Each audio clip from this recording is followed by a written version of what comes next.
नमस्कार, जय हिंद दोस्तों। मैं आपका दोस्त शुभम गिरी आप सभी लोगों का हार्दिक स्वागत करता हूं अपने YouTube channel study with Shubham Giri में।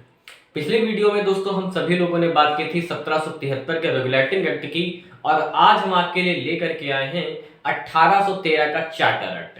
ये हमारा दोस्तों आने वाली परीक्षाओं RO और UPPCS के लिए बहुत ही ज्यादा इंपॉर्टेंट होने वाली है। तो चलिए दोस्तों, आज की वीडियो को हम शुरू करते हैं। देखिए दोस्तों, पहला बिंदु तो ये इसमें पूछेगा कि इसमें कितने वर्षों के लिए जो कंपनी का जो एकाधिकार था वो बढ़ा दिया गया। दोस्तों, इस अधिनियम के द्वारा या इस एक्ट के द्वारा 20 वर्ष के लिए जो कंपनी के जो अधिकार थे वो बढ़ा दिए गए, यानी 1813 से लेकर के इन अधिकारों को 1833 तक दोस्तों बढ़ा दिया गया। दूसरा सवाल जो एग्जाम में बहुत ही महत्वपूर्ण ये बनता है कि किस एक्ट के द्वारा पहली बार भारतीयों की शिक्षा पर 1 लाख रुपए का दोस्तों प्रावधान किया गया। तो पहली बार भारतीयों की शिक्षा पर जो 1 लाख रुपए का जो प्रावधान किया गया वो इसी एक्ट में किया गया। और मजे की बात देखो, मजे की बात यह है कि ये 1 लाख रुपया भी अंग्रेज सरकार भारतीयों की शिक्षा पर खर्च नहीं कर सकी। तो आपको सुन करके ही बड़ा अजीब लग रहा होगा, ठीक है दोस्तों। तो अगर आपसे एग्जाम में सवाल पूछेगा कि किस एक्ट के द्वारा पहली बार भारतीयों की शिक्षा पर 1 लाख रुपए खर्च करने का प्रावधान किया गया, तो चार्टर एक्ट 1813 के द्वारा, ठीक है दोस्तों। तीसरे नंबर पर हम बात कर लेते हैं। ये आपका आता है कि किस एक्ट के द्वारा, क्या सवाल है, किस एक्ट के द्वारा कंपनी के भारतीय व्यापारिक एकाधिकार को समाप्त किया गया दोस्तों। तो दो अगर क्षेत्र हम छोड़ दें, एक तो चाय का व्यापार, कौन सा दोस्तों, चाय का व्यापार नंबर 1 पर, ठीक है, और नंबर 2 पर आएगा चीन के साथ व्यापार, चीन के साथ व्यापार, ठीक है। इन दो बिंदुओं को छोड़ करके बाकी सारा जो कंपनी का जो एकाधिकार था व्यापारिक, उसको समाप्त कर दिया गया, ठीक है दोस्तों। पहला क्वेश्चन क्या बनेगा कि चाय और चीन किन दो सेक्टरों को छोड़ करके व्यापारिक एकाधिकार को समाप्त किया गया। तो याद रखिएगा, चाय का जितना व्यापार होगा वो ईस्ट इंडिया कंपनी के हाथों में होगा, और दूसरा चीन के साथ जितना भी व्यापार होगा वह सभी व्यापार भी ईस्ट इंडिया कंपनी के साथ ही होगा, और बाकी जो जितना भी व्यापार बचा उसके द्वार सभी के लिए दोस्तों खोल दिए गए, ठीक है दोस्तों। तो याद रखिएगा। और जो चौथा मुख्य बिंदु बनता है और आखिरी मुख्य बिंदु हमारा होगा वो ये होगा ईसाई मिशनरियों का प्रवेश दोस्तों।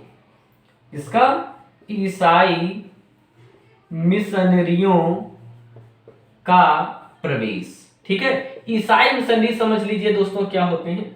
ईसाई मिशनरीज ये ब्रिटेन से, यूरोप से आते थे, और इनका कार्य ये होता था कि भारत में ईसाई धर्म का प्रचार प्रसार करना, ठीक है दोस्तों। इनका कार्य क्या था कि भारत में ईसाई धर्म का प्रचार प्रसार करना, क्योंकि आप जानते हैं भारत में ज्यादातर लोग या तो हिंदू थे या फिर उसके बाद मुसलमान कम्युनिटी से आते थे।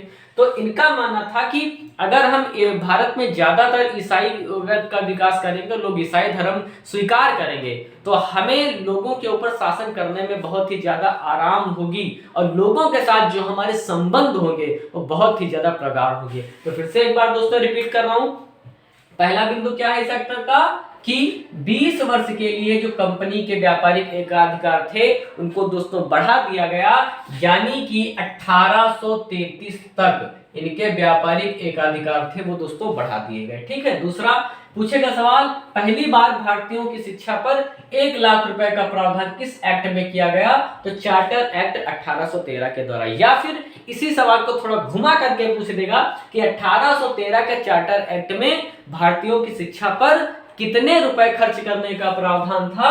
तो 1 लाख रुपए दोस्तों खर्च करने का प्रावधान था। तीसरा बिंदु ये पूछेगा कि व्यापारिक अधिकार किस एक्ट के द्वारा समाप्त किए गए। तो 1813 में, मगर 2 क्षेत्र थे जिनको यथावत रखा गया, एक तो चाय का व्यापार, वो कंपनी का एकाधिकार रहेगा, और दूसरा चीन पर जो व्यापार है, जो चीन के साथ व्यापार है, उसको भी एकाधिकार दोस्तों बनाए रखा गया। और अंतिम बिंदु कि ईसाई मिशनरियों का प्रवेश किस एक्ट के द्वारा हुआ भारत में पहली बार। तो ईसाई मिशनरीज भारत में आ सकते हैं, अपने धर्म का प्रचार प्रसार कर सकते हैं दोस्तों। तो ये सारे जो प्रावधान किए गए 1813 के चार्टर एक्ट में दोस्तों किए गए। आज की वीडियो दोस्तों आप सभी लोगों को कैसी लगी, आप सभी लोग कमेंट करके जरूर बताइएगा।